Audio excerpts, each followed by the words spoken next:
हर महादेव। शंकर द्वारा वृद्ध ब्राह्मण के रूप में पार्वती की परीक्षा। उन सप्तऋषियों के चले जाने पर प्रभु शिव ने स्वयं पार्वती की तप की परीक्षा लेने की इच्छा की। वे एक बूढ़े ब्राह्मण ब्रह्मचारी का वेश धारण कर तपस्या में रत भगवती पार्वती के पास पहुँचे। उन्होंने पार्वती से पूछा, तुम कौन हो और किसकी कन्या हो? इस निर्जन वन में रहकर इतनी कठिन तपस्या क्यों कर रही हो?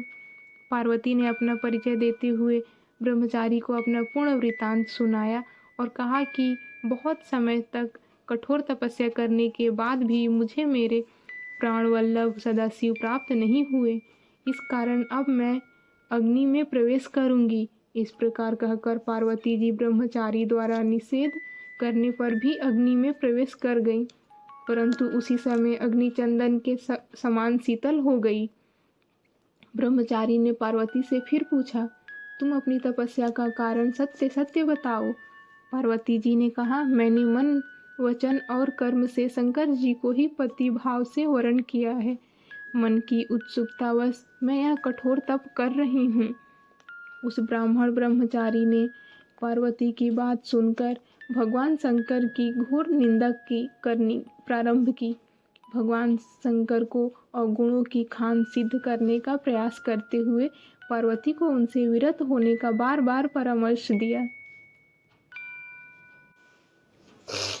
उस ब्राह्मण के इस प्रकार के वचन सुनकर पार्वती कुपित मन से शिव निंदक ब्राह्मण से बोली, आप ब्रह्मचारी का रूप धारण कर मुझे छलना चाहते हैं, इसलिए क्रूरता से भरी हुई बातें मुझसे कह रहे हैं।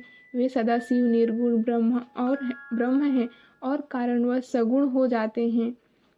जो 7 जन्मों का दरिद्र हो तो वह भी यदि शंकर की सेवा करे तो उसे लोक में स्थिर रहने वाली लक्ष्मी की प्राप्ति होती है।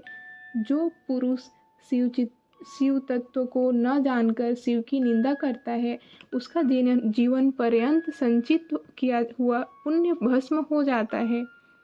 वे सज्जनों के प्रिय निर्विकारी प्रभु मेरे तो सर्वस्व हैं और मुझे अत्यंत प्रिय हैं। उन महात्मा सदाशिव की ब्रह्मा विष्णु भी किसी प्रकार समता नहीं कर सकते। इस प्रकार कहती हुई वे गिरिराज पुत्री मौन हो गई और निर्विकार चित्त से शिव जी का ध्यान करने लगी।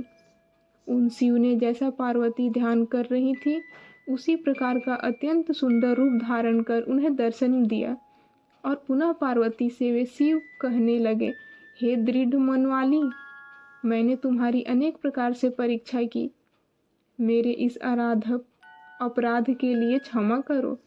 मैंने तुम्हारी जैसी पतिव्रता सती त्रिलोक में कहीं नहीं देखी। हे शिवे, मैं सर्वथा तुम्हारे अधीन हूँ, तुम अपनी कामना पूर्ण करो। भगवान सदाशिव का वचन सुनकर और उनके परमानंदकारी रूप का दर्शन कर पार्वती जी परम आनंदित हो गईं। इसके अनंतर पार्वती जी अपने घर के लिए प्रस्थान कर गईं। वहाँ उनका पूर्ण स्वागत हुआ। माता मेनका पार्वती को पाकर विठल हो गई। घर में नित्य गान और उत्सव होने लगे। इसी बीच भगवान सदाशिव एक नट का रूप धारण कर वहाँ पधारे और अद्भुत लीलाओं का प्रदर्शन किए। मेनका नट की लीला से प्रसन्न होकर रत्नों से भरपूर उपहार उस नट के लिए लेकर आईं। उस विलक्षण नट ने उसे स्वीकार नहीं किया और इसके बदले शिवा की याचना की। यह सुनकर मेनका अत्यधिक कुपित हो गई और नट को वहाँ से हटाने का प्रयास किया। नट रूपी भगवान शंकर अपने स्थान पर आ गए। देवताओं की प्रेरणा से भगवान शंकर पुनः वैष्णव ब्रह्मा के वेश में हिमवान के यहाँ पधारे और शिव की निंदा करते हुए उनके दोषों का वर्णन किया। इसे सुनकर मेनका अत्यधिक दुखित हुई और वे पार्वती का विवाह शिव से करने के लिए किसी प्रकार तैयार नहीं हुई।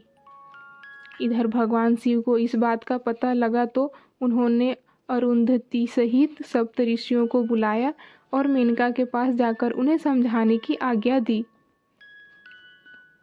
अरुंधति अरुंधति सहित सप्तऋषियों ने शिव की आज्ञा से हिमवान के यहाँ पहुंचकर उन्हें समझाने का प्रयास किया।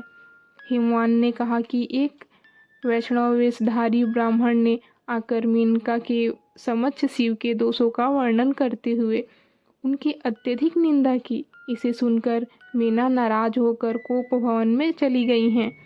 सप्तऋषियों ने अरुंधति को मेना के पास भेजा। अरुंधति को देखकर मेना उठ खड़ी हुई। अरुंधति ने भगवान सदाशिव की कई प्रकार से प्रशंसा करते हुए मेना को समझाया। अंतोतगत्वा मेना और हिमवान भगवान शिव के साथ पार्वती का विवाह करने को राजी हो गए। शिव पार्वती के विवाह की तैयारी। सप्तऋषियों ने भगवान शंकर के पास जाकर उन्हें यह समाचार विस्तार पूर्वक सुनाकर अनुरोध किया कि वेदोक्त विधि से पार्वती का पाणी ग्रहण किया जाए। उधर हिमवान ने विवाह की तैयारियां प्रारंभ कर दी और विश्वकर्मा के द्वारा बारातियों के लिए कृत्रिम आवास का निर्माण एवं सजावट कराई। इधर शिवजी के पास लग्न पत्रिका भेजी गई, जिसे पढ़कर वे अत्यंत आनंदित हुए और नारद जी के द्वारा सभी देवताओं, मुनियों और सिद्धों को और अन्य लोगों को विवाह में सम्मिलित होने के लिए निमंत्रण भेजा। तदंतर समस्त देवता, यक्ष, दानव, नाग, पक्षी, अप्सरा आदि विवाह उत्सव में सम्मिलित होने के लिए पधारे। भगवान विष्णु के अनुरोध करने पर भगवान सदाशिव ने पूजन आदि का सब कार्य वेदोक्त विधि से संपन्न किया। इसके बाद सबके साथ नंदी आदि अपने सब गणों को साथ लेकर हिमाचल पुरी की ओर प्रस्थान कर गए। हर हर महादेव। जय भोलेनाथ।